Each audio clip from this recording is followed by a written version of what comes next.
Now from the University of Okoboji, it's Okoboji Broadcast with Jeff Thee. Welcome to Okoboji Broadcast, everybody. I'm Jeff Thee, coming to you again. It's Wednesday, so we're at the Dickinson County Museum. Mary Dreyer's here with us once again, and we should say, Mary, Happy New Year. And Happy New Year to you, Jeff. Happy New Year. Happy 2022. And isn't it amazing? 2022. Do you remember when we were so at the turn of the century when Y2K and the planes are going to drop out of the sky? It was Armageddon. Yeah, people were turning off their computers and. How are we going to reset these computers? Yeah, exactly. The whole world's economy is going to fail because the computers won't keep up. Yeah, and that's 22 years ago now. Amazing. It seems like time does that, doesn't it? Just like that. Just like that. But you know what, Jeff? There are times that we can go back to the way it once was. And I have, I'll just hold it up a little bit here. Okay. It's fairly fragile. Yes. I have one of our earlier bound copies of the Spirit Lake Beacon. And this particular one covers the years from 1881 to 1883. Okay. And I thought it would be kind of fun today to just kind of look through exactly what was going on here. Kind of towards the first of the year. Yeah, 114 years ago. Or not 114, 140 years ago to the day in 1882. Imagine. In Spirit Lake, Iowa. This is, like I said, the actual copy of the paper. Yeah. There's such cool stuff in here. And names that we recognize. For instance, the A.M. Johnson store, which is where the Edward Jones building is now, one of the older buildings around town, one of the most distinctive buildings around town that has been remade back into the glory days. Yeah. It's just absolutely beautiful in there. A.M. Johnson had kind of a general store at the time. And back in 1882, he was still talking about his large stock of Christmas toys and holiday goods and winter clothing. He even had dry goods for your special occasions. And every department is filled to overflowing. Wow. Yes. He also sells underwear, boots, and shoes and scarves. Oh, we got to have the necessities too, Mary. Yeah. And here at the first of the year, he was having a closeout sale. Yeah. Now, something that I found of interest is we were looking through this, and I don't know if this is an ad or it appears to be, but for cathartic pills. Oh yes. And And it's one of those cure-all thing. You take this and yes. Can I read please, to you everything you will be cured of if you take the cathartic pills. Yes, and these, I have to say, these were prepared by Dr. J.C. Eyre and Company of Lowell, Massachusetts, and they were sold by druggists everywhere.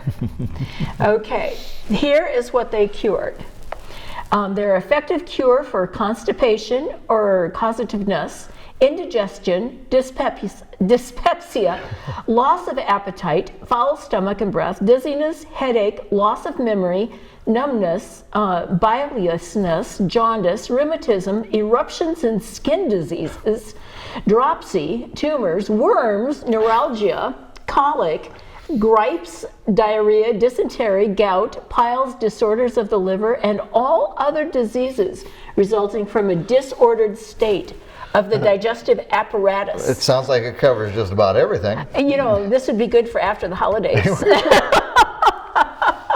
You're absolutely right. They didn't have to in the ads back then with the ads you see on TV now. Certain side effects may be, and they go on for a minute and a half reading those. And there's nothing about being FDA approved or anything like that. No. I do wonder if the cure was worse than the illness many times. We also Maybe we should go to the obituaries. Yes, as a result of the cathartic pills. Don't take the cathartic pill. Yeah. Well, see, and right next to that, we have Brown's Iron Bitters, a true tonic. Oh, let me read the list of these. Okay. I have a feeling, although I haven't read it carefully, that probably it cures many of the same ills that the cathartic pills do. Brown's Iron Bitters are a certain cure, not just maybe, a certain cure there you go. For all diseases requiring a complete tonic, especially Here we go. Indigestion, dyspepsia, intermittent fevers, want of appetite, loss of strength, lack of energy. It enriches the blood, strengthens the muscles, and gives new life to the nerves. Acts like a charm on the digestive organs, removing all dyspeptic symptoms such as tasting the food. That's a dyspeptic symptom. Tasting the food, belching, heat in the stomach, heartburn, etc. The only iron preparation that will not blacken the teeth or give headache. Sold by all druggists at $1 a bottle. Oh my. You know, that was a lot of money back That in the was 1880s. a lot of money back then. It really, really was. Let me see what else we have. What else do we have here that looks really interesting? It wasn't here yet, but the Chicago, Milwaukee, and St. Paul company. Yes. We're going to be saying that you could travel 4,000 miles. Through Illinois, Wisconsin, Iowa, Minnesota, and Dakota. What's interesting with this map, Jeff, is that this is the line that went through Spencer, the east-west line. Now, the track that was here at this depot, which was, the construction was begun in 1883, completed in 1888. This was the line from Des Moines. That came up, and actually it was the end of the Des Moines line, because the round table was just across the street at Consumers Lumber Company. I didn't know that. Yeah, I did we not. were at the end of the line. Have I told you before how they turned the trains around? No, you haven't. I've heard stories, but I'd rather hear it from you. Oh, I would rather you hear it from some of the guys that have told us. I actually met one guy who's actually done this. But the round table, like I said, was across the street, and it was a big circle, right, made out of heavy planks, and underneath it there were, they must have been huge, like ball bearing things, so that the mechanical advantage was really good. There obviously was some sort of a contraption on this round table. The train engine would go on. It would be just the engine that would go on it, and they would put these long poles into this contraption, and one guy could turn the train around. Oh my. The mechanical advantage was that good, and then it would come back here, and passengers would get on it would rehook up off the side rail or the side rails. Is that what it's called? Whatever, the siding. And then the passengers would head back down to Des Moines. And at its heyday, a train came twice a day from Des Moines here. Yeah.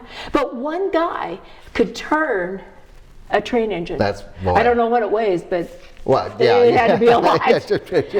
You gotta figure it was pretty heavy. I mean, it's amazing that they had engineered that to the point where one person could do it. No kidding. No kidding.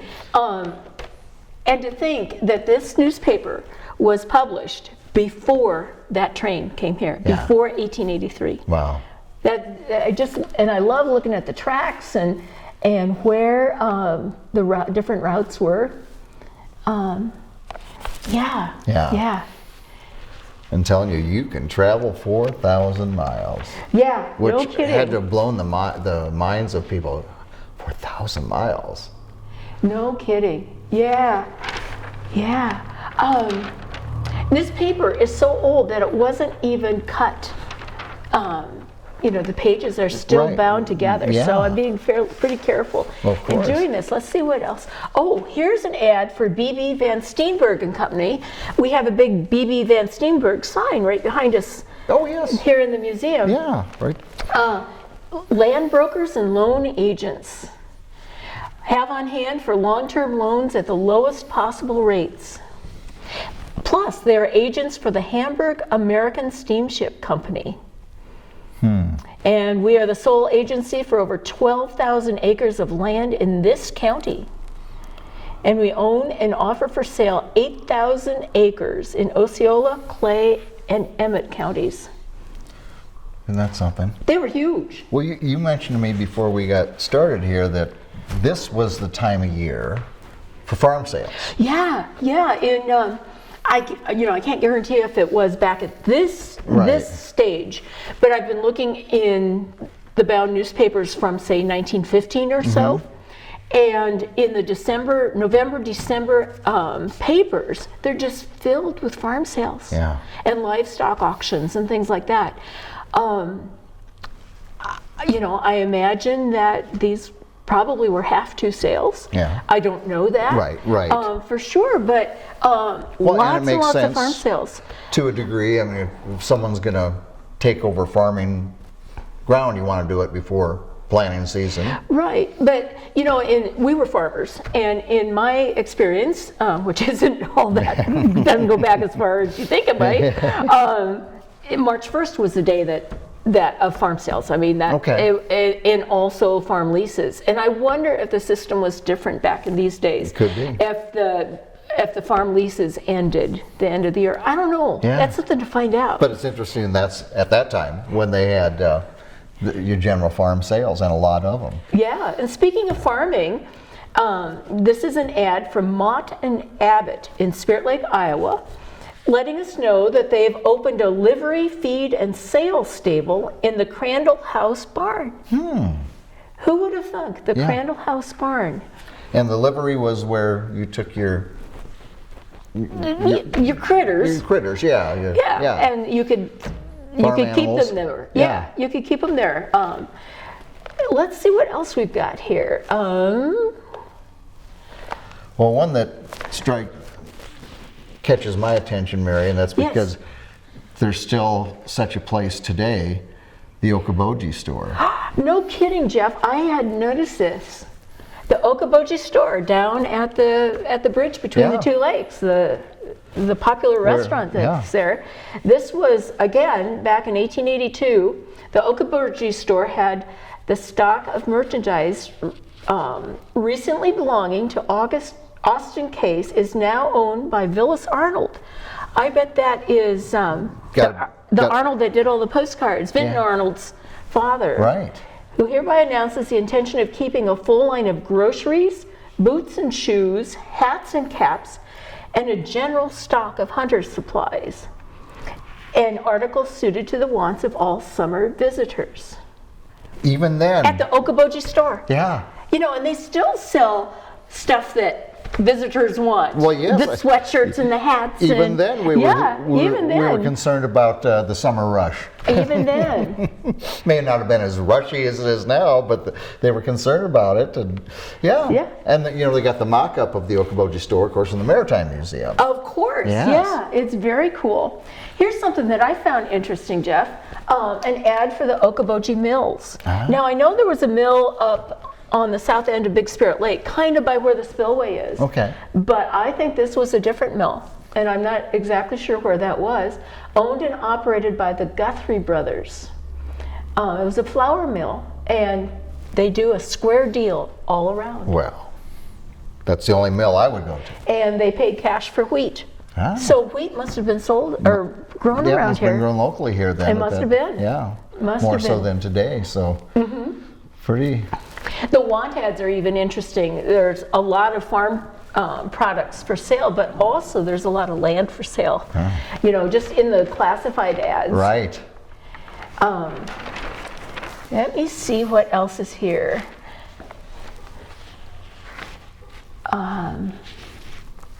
There was a watchmaker in Spirit Lake at this time, John W. Shrimp. I'm not sure if I'm pronouncing that right. I'm probably not getting all the consonants in there. That sounds like a German name. Yes. They were a dealer in watches and jewelry and sewing machines. Goods warranted as represented. Wow. They were on the south side of Lake Street between Hill and Anna Streets. Anna Street, that is not a street that's around now. I don't think, no. Because all the streets from the lake are alphabetical. Yeah, I know the streets were renamed. I think it was in the early 30s. Oh. Yeah, but I hadn't heard Anna Street. Yeah. Interesting. Well, at one time there was an Anna Street in Spirit Lake. Yeah, and then below that is an ad for Brownell's Drug Store. They sold medicines, wallpaper, kerosene, perfumery, drugs, paints, brushes, combs, patent medicines, so you could get your cures there. The cure all lead there. and oils, machine oils, and toilet articles. And school and miscellaneous books. And that building still exists downtown. Right, on Hill Avenue. Yep. Interesting, they have lead in oils. You know, you don't want lead in anything anymore. No kidding. There they were advertising it. Nope, no kidding. Let's find just one more thing. This is way cool. The headline is Okoboji. And guess what this article is? I can't. No, you're going to have to tell me. Yeah, and I will. Because that's what I do. Okoboji is the title of a new town recently started at the junction of East and West Okoboji Lakes, about midway between Spirit Lake and Milford. The site chosen is a beautiful one and a favorite resort with summer tourists. When the Chicago, Milwaukee, and St. Paul and the DNW, I'm not sure which train that is, reach Okoboji next summer, they will bring the boom along and start a healthy growth. Smith's Hotel, R.A. and M.J. Smith proprietors, those are the two brothers that came about 1857, the Okoboji House, Mrs. J.F. Hall, proprietor, a store kept by Vilas Arnold, a saloon by John Hackett, and blacksmith shops operated by Zena Henderson. You know, the Henderson family were early settlers also. Okay. And boat owners. They bought the Queen after it was brought over from Big Spirit Lake. All right. And there's the Henderson homestead is on Minnewaska Lake. There's a plaque there that you can see. I didn't know that. And Fred Roth, he's part of the Wilson family, and he was a captain on the Queen back in the day. Together with the boating interests at present constitute the business of the town. So there will be the beginning of the town of Okoboji. There will be a city of Okoboji. Yeah. Halfway between Spirit Lake and Milford. They got that right.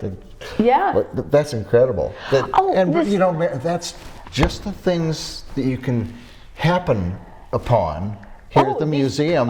We didn't know that was coming here as we were looking at New Year's back then, but and there it is. No, and also it talks about the formation of the town of Spirit Lake and Milford. Oh my goodness. Oh my goodness. Well, you better write this one down. And here's a listing of all the officers of the town of Spirit Lake. Wow. That is really cool. Superintendent of Schools, R.A. Smith, who we've talked about. I'm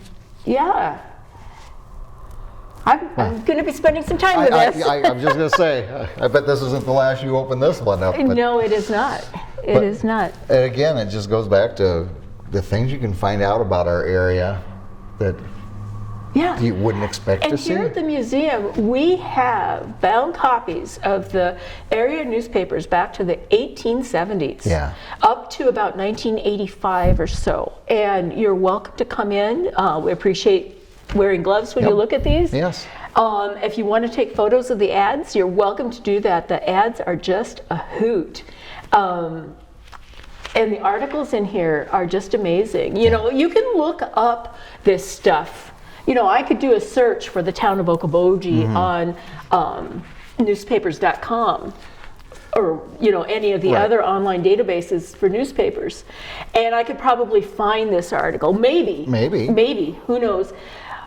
But you get a really not a good copy of it when you get it when you download it. And here you can come and take a really nice photo of the actual article. And it's right in front of you. It's right there. In black and white. Yeah. I just saw something else. Dooley and Satchwell will buy and sell real estate, and it shows a plat of Dickinson County with farm ground that's for sale, and it's not all platted out. Oh, wow. Yeah. Prior to being platted. Prior to being platted. Yeah, this is just so cool, Jeff. We're just happening to be having a great time, and there's just a camera here. Yeah. But then, and we're just kind of looking back at people, the new year, and things that they were doing, and where the area was at that time. All those years, what did we figure, 140? 140 years ago. Here's just a short little thing. Marcus Snyder, who's a name you recognize, he was an early banker. He would sell you a ticket from any port in Europe. Oh, wow. the world was at your fingertips here in Spirit Lake, here Iowa. in Spirit Lake. Now that was a big deal. Yeah, absolutely. Yeah. So way cool. Way cool. I'm so glad you come and do this stuff, Jeff, because then I get to look at you get to enjoy it, and we get to learn all at the same time. Yeah. So if you'd like to come in and look at these old papers, I'll show you where they are and walk you through how to find stuff. They're really, really valuable. They're really, really valuable indeed. So the museum hours here? For the winter months, we are open on Wednesdays from 10 to 3. And every Wednesday, we invite folks in to just enjoy each other's company and tell stories of the good old days. And Kyle, I think we had a dozen people last week. Yeah. It's just fun. We never know where the conversation's going. Doesn't matter. Kind of like us. Exactly, Jeff. Open up a book. Oh, there you go. But it just goes to show you how each and every article has got a story to tell. It does. And you learn so much. Yeah. I just love imagining what life was like back in these days, and through these newspapers I can kind of figure it out a little bit. It gives a little bit of a scheme of it, and that's just exactly. wonderful. All right, my friend, well, Happy New Year to you. And to you, it's Jeff. going to be a wonderful 2022, believe it or not. When I say it, it's kind of like, is that right, 22? Yes, it is. 2022, it just has that certain ring to it, doesn't it? It does indeed, yeah. It rolls off your tongue. Let's hope it's going to be a wonderful year. And Mary, thanks again for being here with us, and as always, we hope you have a wonderful 2022. It's almost a little tough to say. And we'll get you right here next time on Okoboji Broadcast.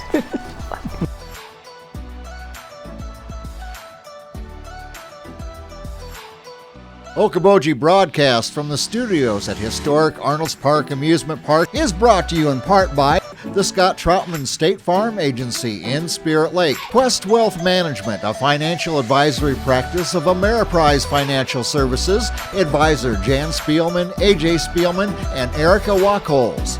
Ducky's Marine and Motorsports Repair in Spirit Lake. Bank Midwest, dream big, plan wisely, live well. Lakes Regional Healthcare and Avera Partner. Ruthven Locker at the Lake, where carnivores are welcome on Hill Avenue in Spirit Lake. Beck Engineering in Spirit Lake. Be Radiant Laser Skin Studio in the Okoboji Plaza in Okoboji.